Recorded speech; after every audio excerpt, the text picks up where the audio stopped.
Historia de la contabilidad en las civilizaciones. A continuación contaremos la historia de la contabilidad a través del tiempo. Este relato comienza en el momento en que se desarrollaron las primeras civilizaciones. Tiene su comienzo en los ríos Tigris y el Éufrates, en el valle de la media luna fértil, los cuales desembocan en el Golfo Pérsico y nacen en Turquía. La primera civilización conocida como los sumerios nace entre estos ríos Tigris y el Éufrates, en un lugar llamado Mesopotamia. Esta hace sus primeros registros en planchas o tablillas de arcilla cruda, utilizando la escritura cuneiforme, los cuales eran realizados por escribas, contadores en aquella época. La necesidad de guardar la memoria de los hechos ocurridos, como es el caso de la riqueza patrimonial, generó criterios de escritura en formas progresivas en las civilizaciones más antiguas como la Sumeria. Se han encontrado registros de hace 6.000 años en piedras de arcilla que indican tales evoluciones. La primera evolución se procesó en el sentido de reunir los hechos de cada día y separar débitos y créditos para encontrar la diferencia entre lo que es el saldo y lo que sobra de la contratación. Tales raciocinios primarios generan un expresivo número de escrituraciones, al principio en divisiones horizontales, correspondientes a las mayores tablas de arcilla. Entonces, en Sumeria la escritura contable ya había conquistado un razonable grado de evolución y el trabajo de registrar ya era confiado a profesionales especialistas. También se hallaron pruebas de revisiones o conferencias de registros para certificar la exactitud. En los años 2600 a.C. ya se llevaba a cabo una primitiva pero eficiente auditoría, hecha por revisores o inspectores de cuentas en la época del rey Urukagina. Más tarde, cuando cae el imperio sumerio, al haber desarrollado la vida social y colectividades, como también el desarrollo de la escritura, se necesitaban normas para tener un orden social. En este momento es cuando con los babilonios aparece el Código Hammurabi, el cual proporcionaba leyes en aspectos civiles, de comercio, marítimos, penales, entre otros. Esta civilización tenía como centros de actividad mercantil los bancos, que eran los templos. Llevaban una contabilidad técnica en la cual se encontraba un título de la cuenta, el nombre de los compradores, las cantidades entregadas y el total de suministros, que especificaba los beneficios obtenidos en la operación por el mandante, como también practicaban el préstamo con interés, contrato de depósito, los impuestos y los recibos, dedicándose así a la industria metalúrgica, textil, fabricación de perfumes, joyería y construcción, teniéndose en cuenta que los pagos se hacían tanto en moneda como en especie, y para hacer posible los cálculos se utilizaron herramientas como el ábaco y tanteadores. Entonces, llegamos a que el perfeccionamiento para registrar datos que alcanzaban la riqueza como animales de carga, tierras cultivadas, utensilios, metales, trigo, cebada, pago de salarios, etc., evolucionó de tal forma que ya había escuelas donde enseñaban escrituración y ya existía la profesión del contabilista. Por otro lado, al oriente de Mesopotamia, a lo largo del cauce medio y bajo del río Nilo, se encuentra la civilización egipcia. Los egipcios faraónicos tenían una gran similitud con los babilonios en cuanto a la actividad mercantil, resaltando el trabajo técnico de los escribas, el cual era un oficio supremamente valioso y se requería un alto nivel de estudio para su práctica. Estos tienen un muy duro oficio, ya que en estas matemáticas egipcias solo existía la suma. Como consecuencia de esto, muchas veces los escribas egipcios tenían que hacer grandes descomposiciones teniendo apenas la base sobre las fracciones. La gran diferencia que tenían los egipcios de los babilonios consistía en que estos llevaban su contabilidad en rollos de papiros, aspecto que no tenían los babilonios porque esos utilizaban arcilla.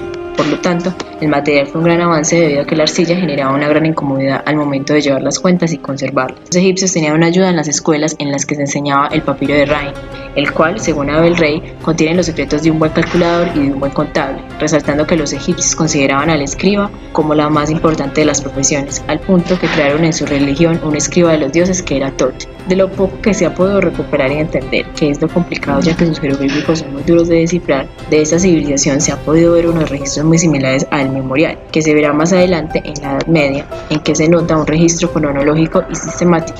Es decir, en estos registros se puede ver la gran similitud de elementos que sostienen con las actuales, el título, la fecha y el importe al final de cada partida. El más antiguo documento conocido de escritura contable egipcia es de la dinastía I, data de 5000 años atrás y proviene de Abidos, época en que aquel pueblo ya producía cobre y joyas sofisticadas. El Museo del Cairo conserva un fragmento del libro contable de la corte real, de fin del reino medio de Tebas, hace cerca de 3800 años. Se escrituran entradas y salidas de bienes y se destacan los saldos y por proceso matriarcal. A su vez, ocurrieron dos importantes evoluciones: la aparición del libro de registros, posible solo en razón de los papiros, y el criterio patriarcal, un solo registro con clasificación múltiple. Se utilizaba el chat como patrón monetario, el cual permitía medir el valor de cualquier bien, como también solo se utilizaba el sistema decimal.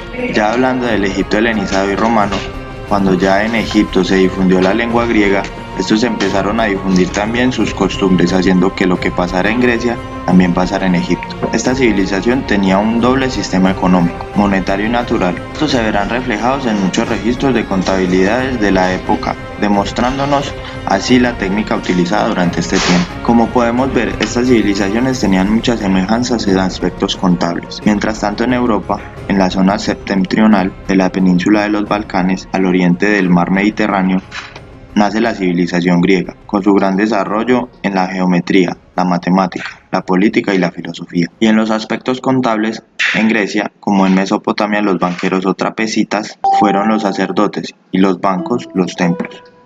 Estos comenzaron siendo privados, brindándole crédito a unos cuantos. Al paso del tiempo, se convirtieron tanto públicos como privados. Comenzaron a implementar los cheques como método comercial con el fin de no cargar monedas y aumentar su seguridad. Su contabilidad era llevada en dos libros llamados Efimérides y Trapecítica Gramata, en los cuales cada cliente tenía su propia cuenta, con una página para el activo y otra para el pasivo. Además, orden cronológico, en donde los ingresos se enumeraban antes que los gastos. Todos los ingresos extraordinarios se figuraban en primer lugar. En cuanto a los gastos, se denotaban primeramente los que se pagaban con cargo a un fondo de depósito. A su vez, aparece el alquiler y el arriendo de los bienes. Atenas era la metrópoli financiera y el principal mercado de capitales, debido a su multitud de puertos, convirtiéndose en un centro mercantil marítimo. Por esta razón, se decidió abrir sucursales en diferentes ciudades, lo cual impulsó a que hubiera una gran cantidad de monedas diferentes en circulación, dando origen al comercio del dinero. Pero esto, para los contadores, era una gran desventaja, porque no era fácil encontrar una equivalencia entre monedas de distintas ciudades. Para darle solución a este problema,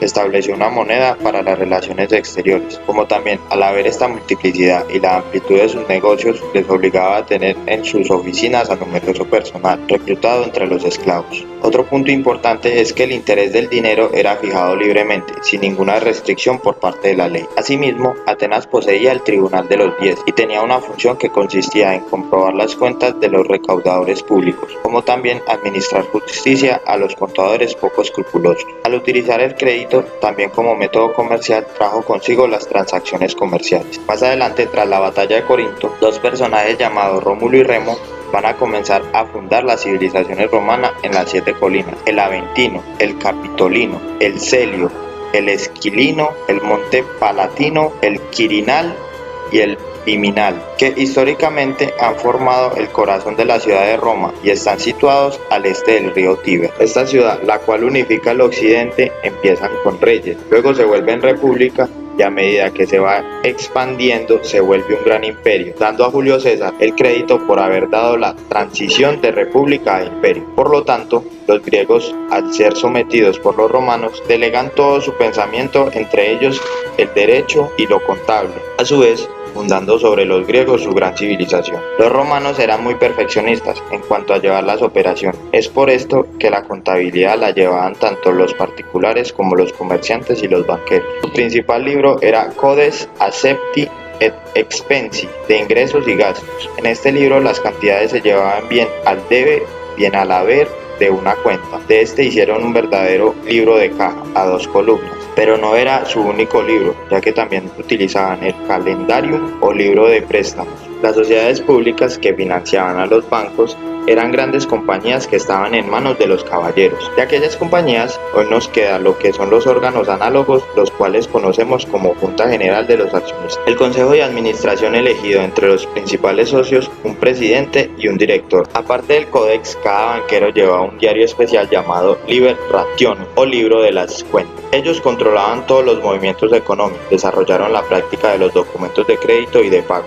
dieron un gran impulso a los cheques, semejantes a los de la actualidad. Estaban agrupados en torno al Foro, centro de Roma. También se ocupaban del cambio y de la negociación del papel de crédito, que con el desarrollo de las empresas comerciales, Roma alcanzó una mayor extensión en Atenas. Para ellos todavía era desconocida la cláusula, a la orden, y por lo tanto la libre circulación de valores no podía alcanzar su plena expansión. La más remota alusión a la contabilidad de los romanos fue hecha por Marco Porcio Catao, 234 a.C., en su manual de Re Rustica, en el que se refería a las cuentas de una actividad agrícola. Se sabe que los antiguos habitantes de Roma adoptaron libros contables y a ellos se refiere Cicerón, quien atribuye alta dignidad al hecho de no escribirlos. El mérito filosófico y abogado romano entendía patrimonio como medio de satisfacer la necesidad humana. Logua se refiere al lucro honesto como la medida de los intereses de la comunidad.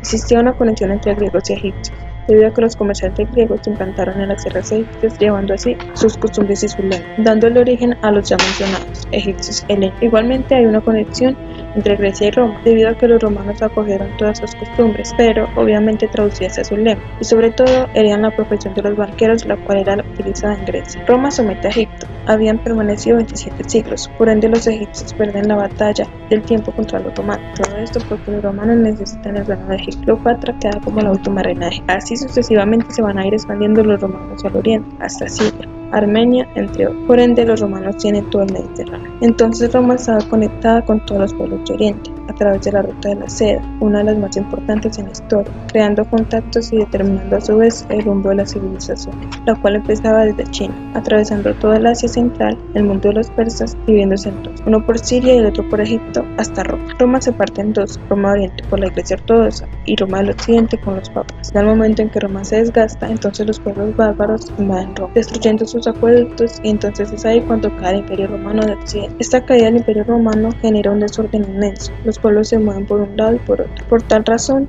va formándose a su vez un mundo nuevo entre Grecia y Roma, lo que nosotros llamamos la Edad Media, la cual permanece durante 11 siglos. Era un mundo cristiano y teocrático. En la Edad Media, la ciencia contable europea sufrió un retroceso. La caída del Imperio Romano de Occidente y la invasión bárbara germana llevó a la drástica reducción del comercio en el continente, debido a la inseguridad generalizada y desorganización de las actividades productivas. El comercio fue prácticamente inexistente, pues no había medio ni razón de efectuar la contabilidad. Además, estos acontecimientos ocurridos durante la Edad Media son considerados de poca importancia en virtud de que durante esta etapa no se observó ninguna variación notable en los métodos y sistemas hasta entonces observados para realizar los registros contables, como también se considera que en este periodo hubo una escasa conservación de dichos registros. Más adelante, las cruzadas fueron el primer gran hecho histórico, que después de haber pasado por una disminución progresiva del comercio desde la caída del Imperio Romano, vuelve a reabrir. Y como ya sabemos que en este tiempo la Iglesia Católica logró poder económico, lo cual obligó a llevar cuentas muy detalladas que se manejaban en los monasterios. Como ya antes mencionado, por tantas tribus en movimiento, se tuvieron que crear mecanismos de defensa, dando paso al feudalismo con sus relaciones feudo-vasalláticas, el feudo como la tierra, el señor feudal como el protector y el vasallo como el trabajador. En esta época feudal había un alto grado de desarrollo del comercio, que hace suponer la práctica de la contabilidad,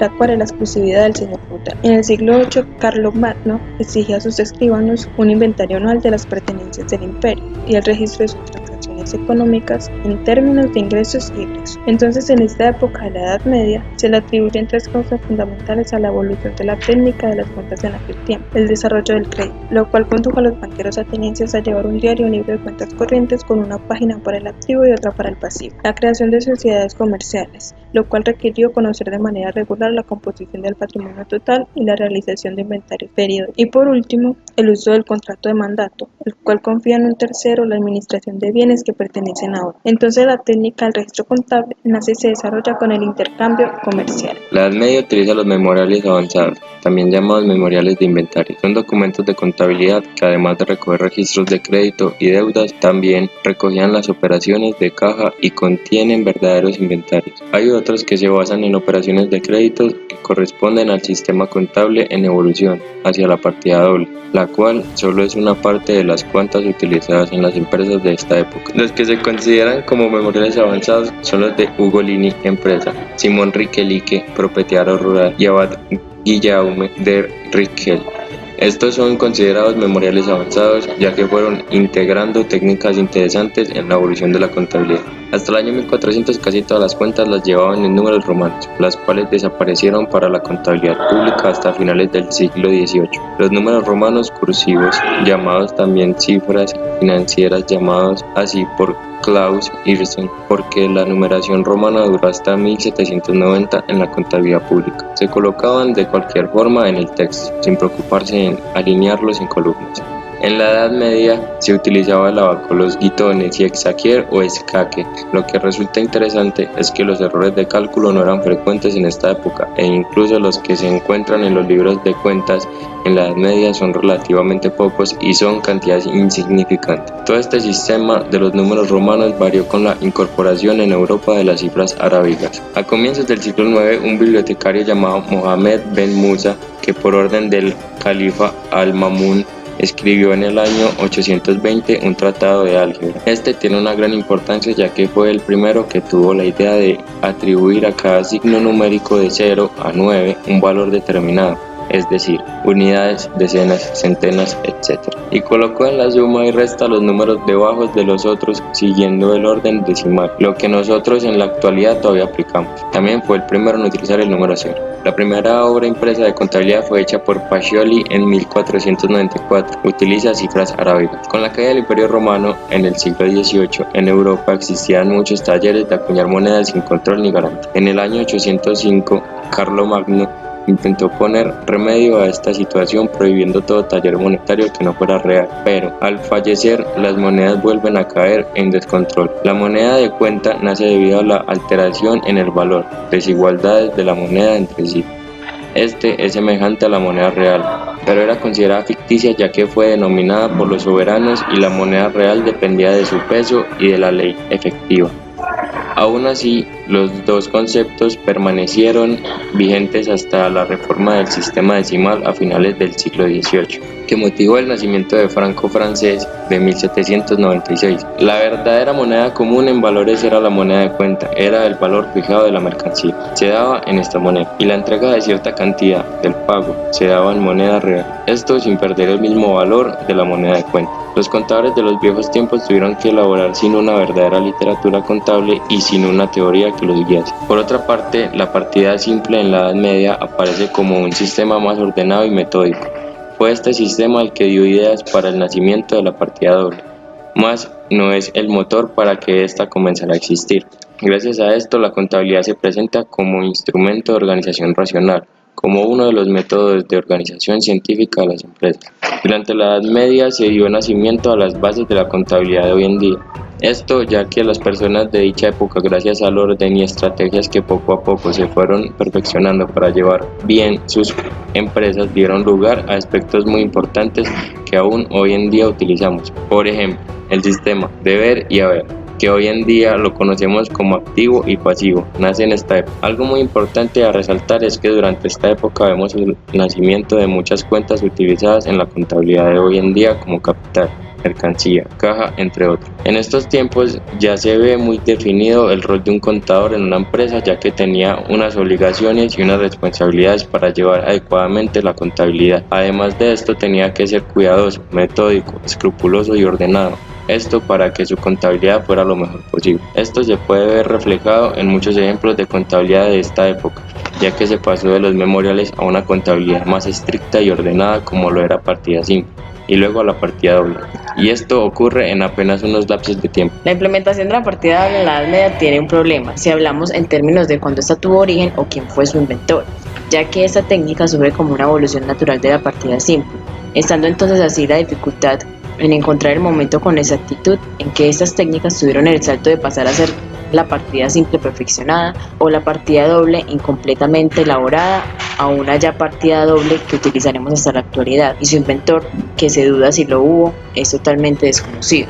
Muchas personas confunden el nacimiento de esta técnica y su creador, creyendo así que su creador sería Luca Pacioli, ya que este fue su promotor, mas no su iniciador. Se tienen registros anteriores en los que se encuentra ya la huella de la partida doble.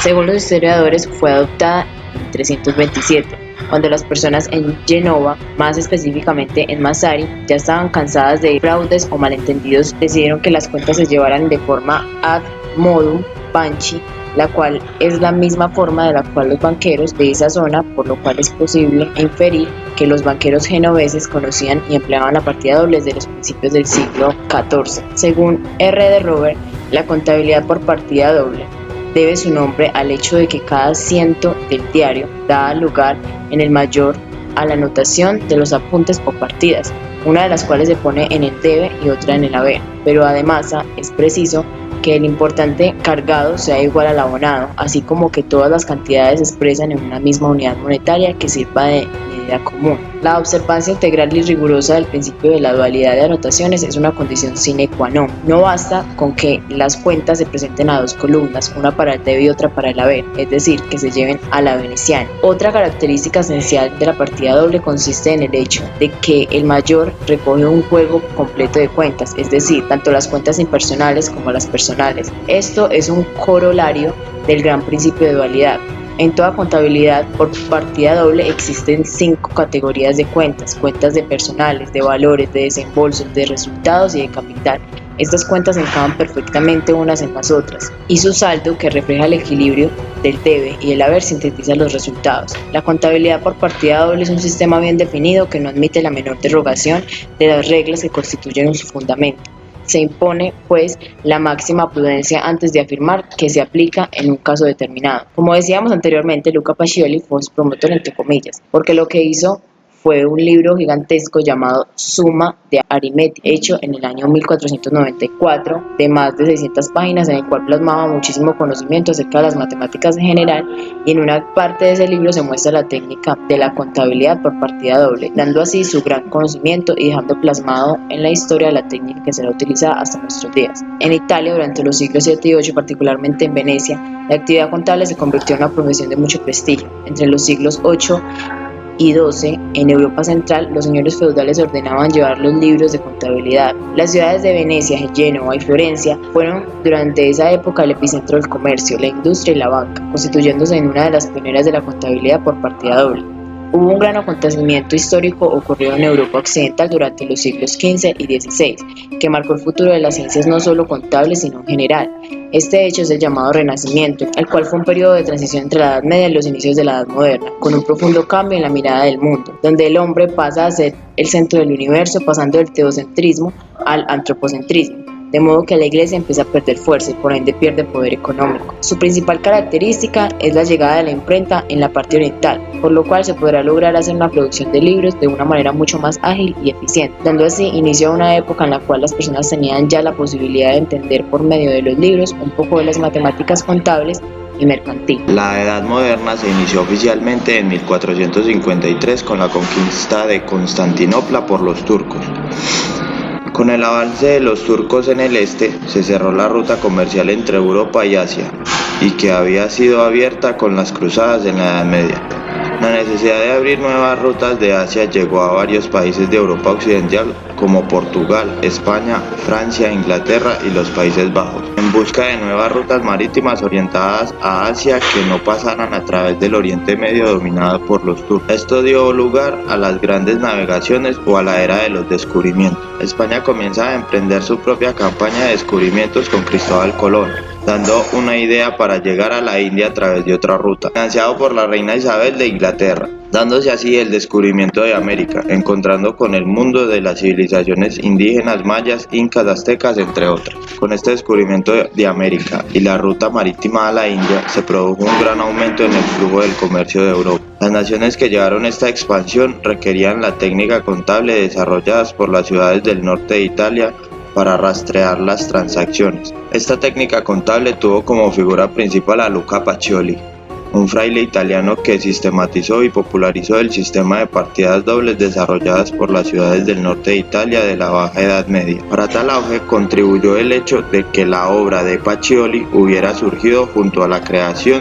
de la impresora de tipo móvil por Gutenberg, lo que posibilitó la amplia difusión del libro que exponía el sistema de partidas dobles.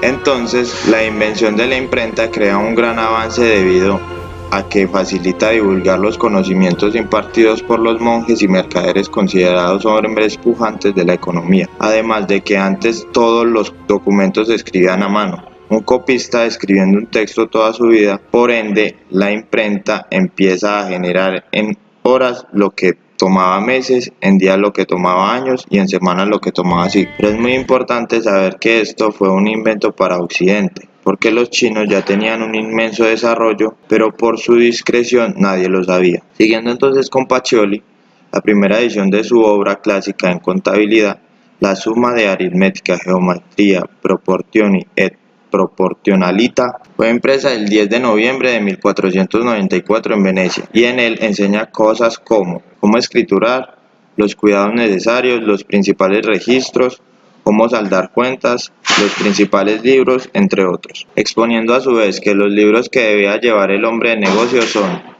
el libro de apuntes, debía anotarse todas las transacciones pequeñas y grandes, en la divisa que se utilizase, fuera cual fuere, y con tantos detalles como el tiempo y las circunstancias permitiera. Algunos mercaderes incluyen el inventario en este libro, pero Pacioli aconseja que no se hiciera esto debido a que podría ser visto por cualquier persona. En conclusión, el libro de apuntes era una extensa colección de datos en bruto a partir de los cuales debían hacerse los otros dos libros, que eran más pulcros. El libro diario también debía guardarse donde solo pudiese ser visto por el mercader y sus autorizados. Era un registro fichado de las transacciones anotadas de cualquier modo en el libro de apuntes, y en él se limitaban los detalles superfluos y se imponían órdenes al caos de los datos en bruto. Además, era la fuente del libro mayor, donde se hacía la contabilidad por partida doble, el libro mayor, el cual permitía al hombre de negocios enterarse antes que nadie de si las cosas iban bien o mal. En él, cada uno de los apuntes del diario se anotaban 2 veces, con referencias a las páginas del libro diario, el apunte de activo a un lado y el de pasivo al otro. Cada transacción consistía en ganar algo, a cambio de algo que debía proporcionarse enseguida o en el futuro. Cada transacción era doble, un entrar y un salir, como la respiración. Como el libro era doble, era muy largo. Por lo tanto, Pacioli aconsejaba que se confeccionara un índice en el que los deudores y los acreedores consten por orden alfabético, teniendo en cuenta que la escuela representada por Pacioli tenía como fundamento el control del patrimonio de la empresa a través de la apuración de saldos de las cuentas. Para el siglo XVI, la actividad contable se encontraba en pleno apogeo tanto en lo académico como en lo profesional, constituyéndose en una herramienta de gran importancia para los sectores económicos y sociales. De esta manera, dándole paso al mercantilismo, que es un conjunto de ideas políticas o ideas económicas de gran pragmatismo, que se desarrollaron durante el siglo XVI y el XVII, y la primera mitad del siglo XVIII en Europa. Se caracterizó por una fuerte intervención del Estado en la economía, coincidente con el desarrollo absolutismo monárquico. Las premisas de este sistema eran que la riqueza y prosperidad de una nación dependían del capital acumulable y que el mercado global es inalterable. Asimismo, dicho capital era significado por los metales preciosos, donde los estados buscaban aumentar sus arcas mediante una balanza comercial política, como también el mercantilismo, para lograr su cometido de acumular capital. Debía estar regido por una política proteccionista que favorezca la exportación y disminuya la importación. De esta manera se llevó a los primeros casos de intervención y significativo control sobre la economía. Se sentaron grandes bases para el actual capitalismo. En Alemania, en el año 1518, Grammateus publicó un libro combinado de álgebra y contabilidad. 7 años más tarde, Tangente escribe en Italia un tratado completo sobre contabilidad. Ya unos años después, en el siglo de Pietra, notamos un gran avance en las matemáticas, más exactamente en su obra Indirizzo.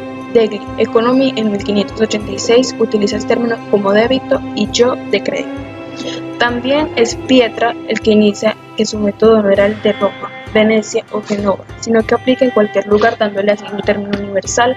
Los siguientes años empezaría la técnica contable como una ciencia gracias a la gran mayoría de científicos teniendo como objeto de investigación. En 1590 se imprimió el primer estudio formal de contabilidad en español, siendo su autor Bartolomé Salcedo de Solorza, pionero de esa disciplina en España. En 1591, Felipe II ordenó llevar la contabilidad real por partida. En los siglos XVII y XVIII se estableció en Inglaterra la profesión contable como una actividad independiente, profesional y libre. Europa toma el mando en una etapa en que la mayoría de países tales como Alemania, Francia, Portugal, etc., pero específicamente en Edmond de Granges, es que daría una teoría sobre las cuentas generales, que serían 5: mercancía, caja, duplicadas al recibir, duplicados al pagar, los lucros y pérdidas. Un tiempo después, crear la sexta cuenta sería llamada diversos. En los finales del siglo XVIII se encuentra en una época de muchos cambios, tanto sociales como científicos.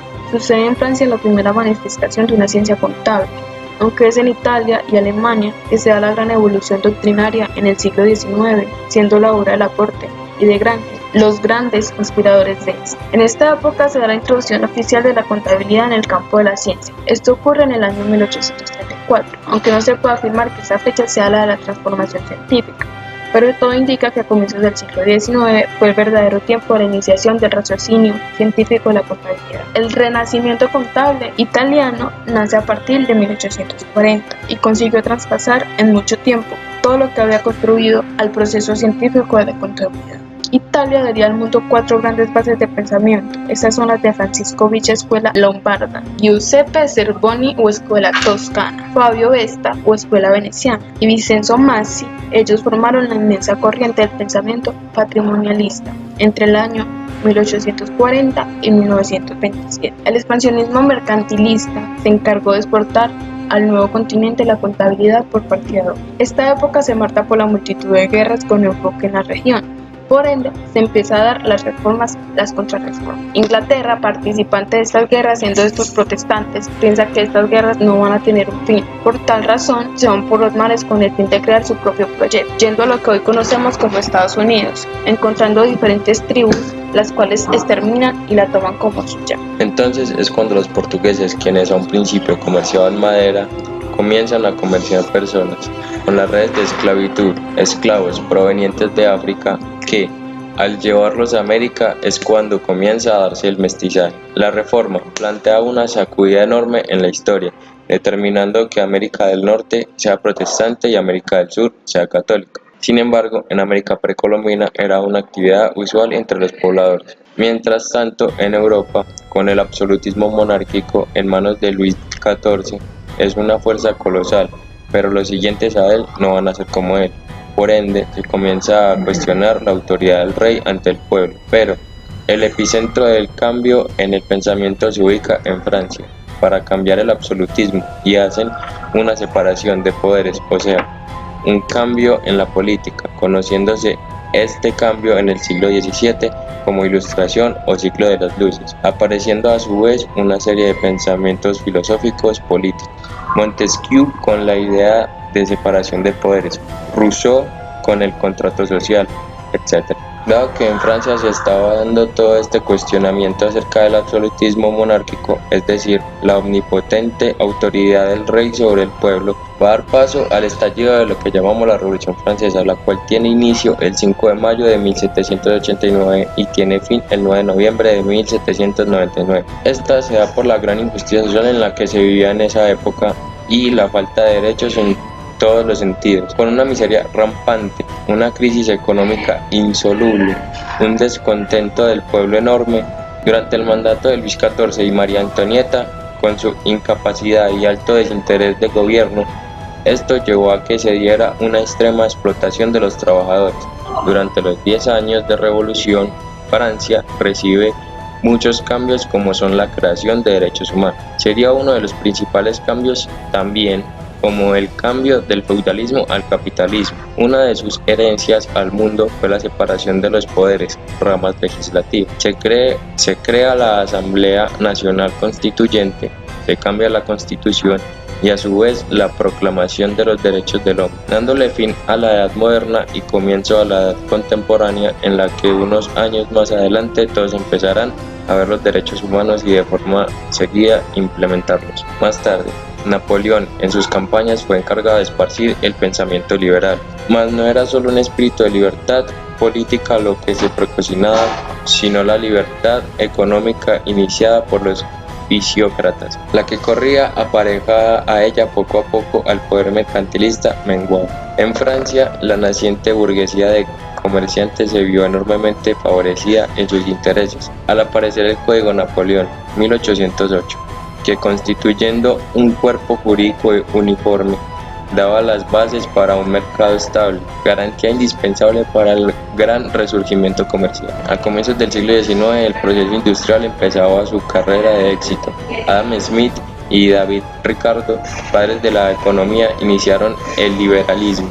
Es a partir de esta época cuando la contabilidad comienza a sufrir las modificaciones de fondo y forma, que bajo el nombre de principios de contabilidad actualmente se sigue suscitando. Tomando lugar la revolución industrial o primera revolución industrial es el proceso de transformación económica, social y tecnológica que se inició en la segunda mitad del siglo XVIII.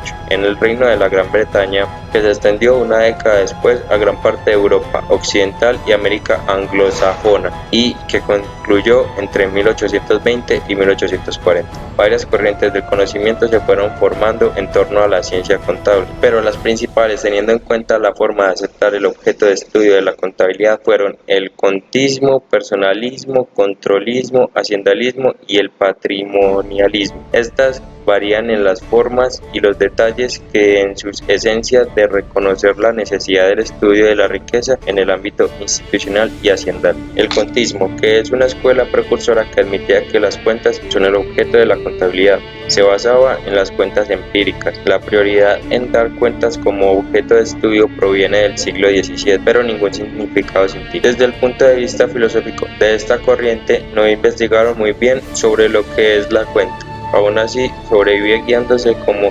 neocontismo. Actualmente no tiene adeptos de importancia. El personalismo.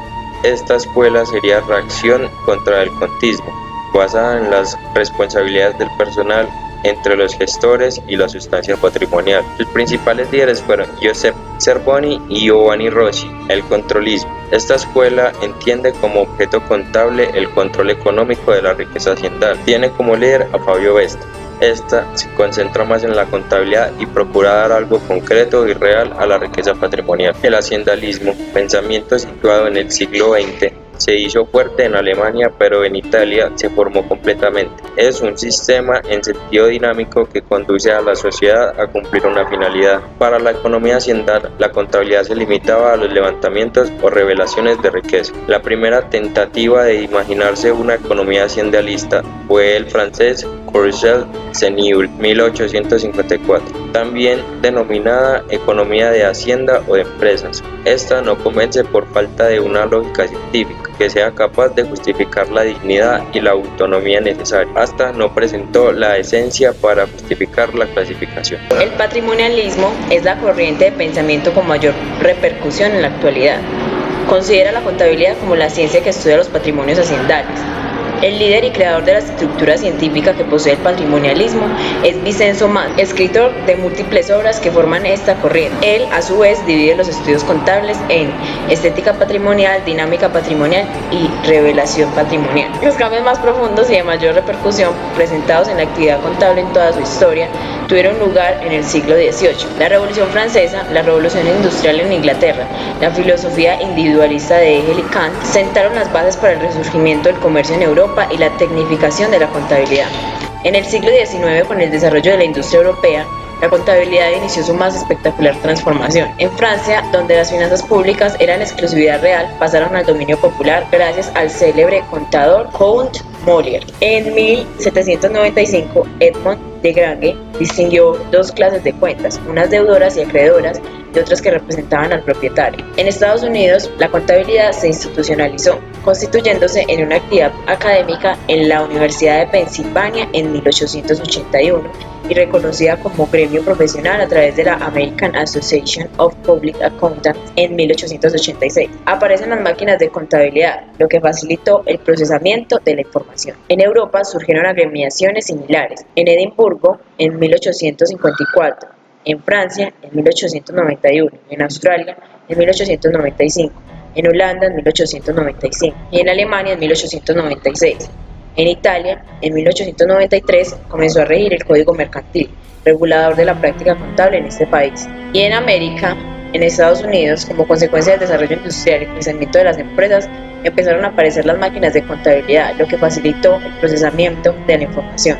En 1888, William Burroughs patentó la primera sumadora de teclas. Por la misma época, William Bundy patentó una especie de reloj para marcar la entrada y salida de los trabajadores. El Dr. Coulthard inventó un sistema de tarjetas perforadas que permitió sumar y restar con mayor rapidez. En 1906, John Whitmore ideó un procedimiento mecánico de control de mercancías con base en tarjeta. Empezamos a hablar ahora de la edad contemporánea, la cual inicia en el siglo XX y hasta la actualidad. En las primeras décadas de los años 1900 sucedieron acontecimientos que incidieron de manera sustancial para que la contaduría se encuentre en el lugar que hoy disfruta. Ellos fueron, entre otros, el desarrollo de la institución académica a nivel superior, la renovación de las literaturas, la creación de organismos que agrupan a los profesionales, el fomento de instituciones para la emisión de principios de contabilidad generalmente aceptados y la creación de normas de auditoría. Empezaron a surgir en todo el mundo las asociaciones de contadores, las cuales, además de sus propias normas, establecieron una serie de convenios y pautas para el ejercicio de las actividades contables. En Suecia, 1899, en Suiza, 1916 y en Japón, 1917. Por estos años, el gobierno, la banca, las bolsas de valores comenzaron a exigir los estados financieros certificados por contadores públicos independientes. La organización American Institute of Public Accountants se encargó de reunir agrupaciones profesionales con el fin de estudiar los problemas contables. En 1934 surgieron las primeras 6 reglas de los principios contables de hoy. En los años 1936, 1941, 1948 y 1957 se publicó y verificó y adicionó por parte de la American Accountant Association todo lo relacionado con los principios contables. Dándole paso al empirismo, el cual se concentra en presentar como principio las simples normas de registro, desconociendo muchas veces la doctrina. Gran parte de los principios generales aceptados no pasan de ser convenciones para registrar y demostrar efectos de consensos de procedimiento, aprobados por grupos reducidos y frutos de opiniones colectivas simuladas distantes de la opinión de los maestros consagrados. Su preocupación era la información y la demostración, y aún continúa siendo. La escuela empírica es duramente criticada y acusada de hacer maniobras, usando la contabilidad para intereses de grupos multinacionales. Sin embargo, las normas empíricas no están del todo equivocadas, ya que poseen una parte válida, pero carecen de fundamentos ante la ciencia contable. Estas normas solo son la parte primaria del concepto contable, haciendo parte de la técnica contable. Podemos empezar diciendo que la técnica contable siempre evoluciona desde su nacimiento, desarrollo o mejoramiento. Pero nuestra tecnología surgió prácticamente en épocas recientes. Ahora bien, la investigación contable surge como tendencia reciente, deriva de los pensadores de nuestra disciplina por la búsqueda de una teoría general o básica. Algunos países le han brindado gran importancia al progreso de la ciencia contable a través de sus gobiernos, como España con el Instituto de Contabilidad y Auditoría de Cuentas llamado ICA, aunque son varias las universidades y facultades que mantienen institutos de investigación y desarrollan proyectos científicos, como la Facultad de Ciencias Económicas de Buenos Aires, la Universidad de Patagonia, las universidades de Colombia y PIDES. Y aún predomina un crecimiento por el interés de la producción científica a través de las entidades y líderes culturales en diversas partes del mundo, con líderes comprometidos en una gran evolución. La contabilidad en la actualidad, en las muchas aplicaciones en las que ésta podría ser utilizada, aún tiene un pensamiento técnico y tecnológico, de prácticas, y que solo tiene la preocupación de informar, evidenciar y conferir. Pero también hay otros pensamientos que apoyados sobre teorías que generan decisiones, aplicaciones e interpretaciones. Hay un sinfín de estudios y aplicaciones tecnológicas cuando analizamos los espacios de actividades específicas como comercial, industrial, bancario, rural, de seguros, entre otros. Actualmente, sin embargo, en altos niveles tecnológicos, con vasta literatura y diversos procesos, se encuentran las grandes ramas de informática contable, costos, auditorías, planeamientos o presupuestación. La ciencia contable como saber teórico habilita cada vez más la promoción de una elevada tecnología. La ciencia contable apenas está teniendo inicios en su campo. Si bien aún no está completamente desarrollado, tiene grandes avances como la contabilidad de recursos humanos.